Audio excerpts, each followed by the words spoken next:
Occasion ఏదైనా location ఎక్కడైనా తెలుగువారి వేడుక అంటే ఆలివ్ మిఠాయి ఉండాల్సిందే. భారత్ పాకిస్తాన్ల మధ్య ఉద్రిక్తతలు చెలరేగుతున్నటువంటి తరుణంలో గూగుల్‌లో ఒక ఆసక్తికరమైనటువంటి పరిణామం జరిగింది. ఇప్పటివరకు భారత్ మ్యాప్‌ని చూపించాలంటే కాశ్మీర్‌ని వివాదాస్పద ప్రదేశంగా చూపించేటువంటి పరిస్థితి ఉండేది.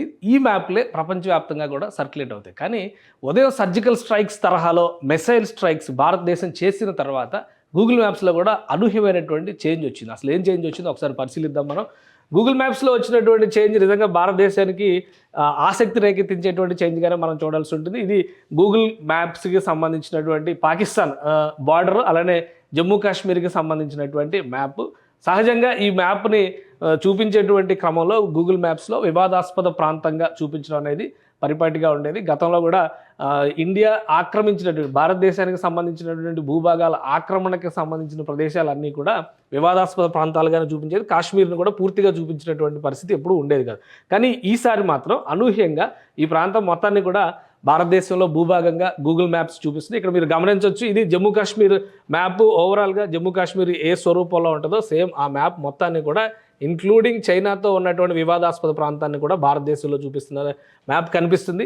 ఇది ఎందుకు జరుగుతుంది, ఈ పరిణామం ఏ విధంగా జరుగుతుంది, టెక్నికల్గా జరిగినటువంటి అంశమా లేదా దీని వెనక ఏమైనా రాజకీయ కారణాలు ఉన్నాయా ఏంటి అనేది తర్వాత బయటకు వస్తుంది. కానీ ఇది మాత్రం భారతీయులకి ఆనందం కలిగించేటువంటి అంశంగా చూడాలి. వాస్తవానికి భారతదేశం మ్యాప్ చూపించేటువంటి క్రమంలో జమ్మూ కాశ్మీర్ అనగానే మనకు కనిపించేటువంటి దృశ్యం ఇది కాశ్మీర్లో ఉన్నటువంటి ప్రస్తుత భూభాగాల్ని ఒక 3 ప్రాంతాలుగా విభజిస్తారు. 3 ప్రాంతాలుగా విభజించి పాకిస్తాన్ ఆధ్వర్యంలో ఉన్నవి, అలానే చైనా ఆధ్వర్యంలో ఉన్నవి, భారత్ ఆధ్వర్యంలో ఉన్నవి, వీటన్నిటిని కూడా ఎవరి వర్షన్లో వాళ్ళు చెప్తారు. ఎందుకంటే ఇండియన్ అడ్మినిస్ట్రేడ్ కాశ్మీర్ అని చెప్పని అంతర్జాతీయ వ్యవహార శైలిలో వాళ్ళు మాట్లాడతారు. అలానే పాకిస్తాన్ అడ్మినిస్ట్రేడ్ కాశ్మీర్ అంటారు. మన భాషలో చెప్పాలంటే పాక్ ఆక్యుపైడ్ కాశ్మీర్ అని మనం చెప్తాం, పాకిస్తాన్ భాషలో చెప్తే ఇండియన్ ఆక్యుపైడ్ కాశ్మీర్ అని మనం చెప్తాం. సో ఈ విధంగా ఇటు చూస్తే ఇటు సైడ్ అంతా కూడా చైనా ఆక్రమించినటువంటి భూభాగాలు, ఈ రెడ్ కలర్ మొత్తం కూడా చైనా, ఇది చైనాకి పాకిస్తాన్ దారాదత్తం చేసినటువంటి ప్రాంతం. సో ఎప్పుడు మీరు ఇండియన్ మ్యాప్ను చూసినా కానీ మనం ప్రచారం చేసేటువంటి సహజమైన మ్యాప్కి భిన్నమైనటువంటి స్వరూపమే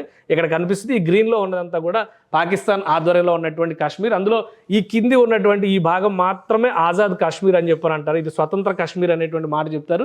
ఈ పైన ఉన్నటువంటి ప్రాంతం మొత్తం కూడా నార్దర్న్ ల్యాండ్స్ అంటారు. గిల్గిట్ ఏజెన్సీ, బల్టిస్తాన్ ఇందులో ఉంటాయి. ఇవి మొత్తం కూడా గిరిజన ప్రాంతాలు పాకిస్తాన్ ఆధ్వర్యంలో ఉన్నప్పటికీ కూడా అటానమస్ బాడీ కింద దీన్ని ట్రీట్ చేస్తారు. సో మనం పాకిస్తాన్కి సంబంధించినటువంటి కాశ్మీర్ గురించి మాట్లాడేటప్పుడు మొత్తం ఈ ఆక్రమిత కాశ్మీర్ మొత్తం గురించి మాట్లాడతాం. ఇప్పుడు సర్జికల్ స్ట్రైక్స్ జరుగుతున్నాయి లేదా మిసైల్ అటాక్స్ జరుగుతున్నటువంటి ప్రదేశాలు అన్నీ కూడా ఈ పరిధిలోనే ఉన్నాయి.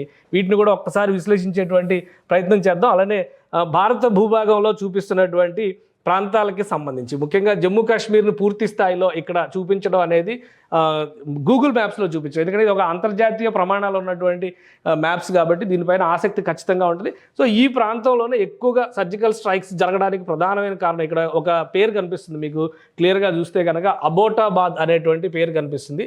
ఇది కాశ్మీర్ బార్డర్. ఈ బార్డర్ కింద మన ఇండియాలో ఉన్నటువంటి ఇది ఆక్రమిత కాశ్మీరు. సో ఇటు ప్రాంతం అంతా కూడా ఇండియాలో ఉంటుంది. ఈ ప్రాంతాన్ని చూస్తే ఇది మొత్తం కూడా సర్జికల్ స్ట్రైక్స్ ముజఫరాబాద్ దగ్గర నుంచి ఈ సెంటర్ మొత్తాన్ని కూడా ఇక్కడ ఈ తీవ్రవాద శిబిరాలు కాన్సన్ట్రేట్ అయి ఉన్నాయి. ఈ అబోటాబాద్కు ఉన్నటువంటి ప్రత్యేకత ఏంటంటే ఒసామా బిన్ లాడెన్ను పట్టుకుంది. ఇక్కడ అమెరికన్ సైన్యం ఒసామా బిన్ లాడెన్ను పట్టుకుంది అబోటాబాద్లోనే. ఇక్కడ నేలమాళికల్లో దాక్కున్నటువంటి ఒసామా బిన్ లాడెన్నే హతమార్చారు. టెక్నాలజికల్గా అతను ఉపయోగిస్తున్నటువంటి సాధనాల నుంచి సిగ్నల్స్ని ట్రేస్ చేసి ఎక్కడ ఉన్నాడో అటాక్ చేసేటువంటి ప్రయత్నం అమెరికన్ ఆర్మీ ఆ రోజు చేసింది. సో అదే తరహాలో ఇప్పుడు భారతదేశం చేస్తున్నటువంటి మిసైల్ అటాక్స్ తర్వాత జరగబోయేటువంటి పరిణామాలు ఆల్రెడీ మనం గతంలో కూడా ఒక వీడియో చేస్తాం. భారతదేశం పూర్తి స్థాయి యుద్ధానికంటే కూడా టెక్నాలజికల్ వార్ఫేర్ పైనే కాన్సన్ట్రేషన్ పెట్టేటువంటి అవకాశం ఉంటుందని చెప్పి విశ్లేషించాం. దానికి తగ్గట్టుగానే మొదటిసారిగా స్మాల్ రేంజ్ మిసైల్స్ని ఉపయోగించడం ద్వారా పాకిస్తాన్ కోసాలు కదిలిపోయేటువంటి చర్యకి భారత ఆపరేషన్ సింధూర్ పేరుతో దిగింది. సో దీనికి సంబంధించినటువంటి పూర్తి సమాచారాన్ని ఇక మిలిటరీ అధికారికంగా ప్రకటించేటువంటి అవకాశం ఉంది. కానీ తదుపరి చర్యల పరంగా చూస్తే అబోటాబాద్లో ఎలాంటి ఆపరేషన్స్ అయితే జరిగినాయో అదే తరహాలో ముజఫరాబాద్లో జరిగేటువంటి ఆపరేషన్స్ రేపొద్దున పాకిస్తాన్ ఒంట్లో గగురు పొడిచేటువంటి అవకాశం ఉండేటువంటి ఛాన్సెస్ ఉన్నాయి. ఆ దిశగా భారత ప్రభుత్వం ఇప్పటికే ప్రణాళికలు సిద్ధం చేసింది. ఇజ్రాయెల్ సహకారంతో టెక్నాలజికల్గా గాజాలో ఎలాంటి యుద్ధం అయితే జరుగుతుందో, ఎందుకంటే హమాస్ లాంటి తీవ్రవాద సంస్థలు సృష్టించినటువంటి బేభత్సాన్ని ఎదుర్కొనేటువంటి క్రమంలో ఇజ్రాయెల్ ఎలాంటి వార్ఫేర్ని అనుసరించిందో అదే తరహాలో భారతదేశం పాకిస్తాన్ పైన విరుచుకుపడబోతోంది. ఒకవైపున సింధు నది జలాల్ని ఆపివేయడం, దౌత్యపరంగా పైచేయి సాధించడం, దేశాన్ని యుద్ధ సన్నద్ధ దిశగా నడిపించడం, అన్నిటికీ మించి ఫైనల్గా మిసైల్ అటాక్స్ని ప్రారంభించడం. సో తదుపరి దశ ఖచ్చితంగా మిసైల్ వార్ఫేర్తో పాటు టెక్నాలజికల్ వార్ఫేర్ ఉంటుంది. అందుకనే ఇక్కడ చాలా క్లియర్గా వివాదాస్పద ప్రదేశాల విషయంలో కూడా ఒక క్లారిటీ ఇచ్చేటువంటి ప్రయత్నం ప్రపంచ సమాజానికి కనిపిస్తుంది.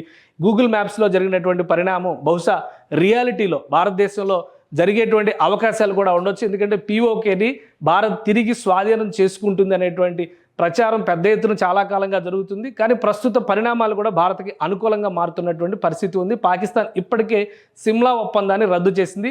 సిమ్లా ఒప్పందంలో ప్రధానమైనటువంటి అంశం ఏ దేశం ఎక్కడైతే ఆగిందో అక్కడితో ఆగిపోవడం, దాన్నే లైన్ ఆఫ్ కంట్రోల్గా ఆమోదించడం. అది అంతర్జాతీయ సరిహద్దు కాదు, కేవలం లైన్ ఆఫ్ కంట్రోల్ మాత్రమే, నియంత్రణ రేఖ దగ్గర ఆగిపోవడం. పాకిస్తాన్ ఎక్కడి వరకు ఆక్రమించుకెళ్ళిందో అక్కడి వరకు ఆ భూభాగాలు పాకిస్తాన్ ఆధ్వర్యంలో ఉంటాయి. కాకపోతే పాకిస్తాన్ అది అటానమస్ బాడీ అని చెప్పింది. అందుకని ఆజాద్ కాశ్మీర్, స్వతంత్ర కాశ్మీర్ అని చెప్పని ప్రగల్భాలు పలుకుతుంది. భారతదేశం క్లియర్గా అది అనెక్సర్ టు ఇండియా, అంటే ఇండియాలో కలిసిన భూభాగాలుగా క్లెయిమ్ చేస్తూ వచ్చింది. ఇప్పుడు సిమ్లా ఒప్పందం లేని పరిస్థితుల్లో నేరుగా ఆక్రమిత కాశ్మీర్ పైన గురిపెట్టేటువంటి అవకాశాలు కనిపిస్తున్నాయి. దీనికి సంబంధించినటువంటి సమాచారం ఇప్పటికే అమెరికా లాంటి అగ్రదేశాలకి, సెక్యూరిటీ కౌన్సిల్లో పర్మనెంట్ కంట్రీస్గా ఉన్నటువంటి దేశాలకి షేర్ చేసినట్టుగా తెలుస్తుంది. ఈ క్రమంలోనే అంతర్జాతీయ సమాజంలో, అంతర్జాతీయ ఈక్వేషన్స్లో కొన్ని మార్పులు వస్తున్నాయి. గూగుల్ మ్యాప్స్ దానికి తొలి సంకేతంగా మనం భావించవచ్చు. రాబోయే రోజుల్లో పాక్ ఆక్రమిత కాశ్మీర్ భారతదేశంలో విలీనం కావచ్చు.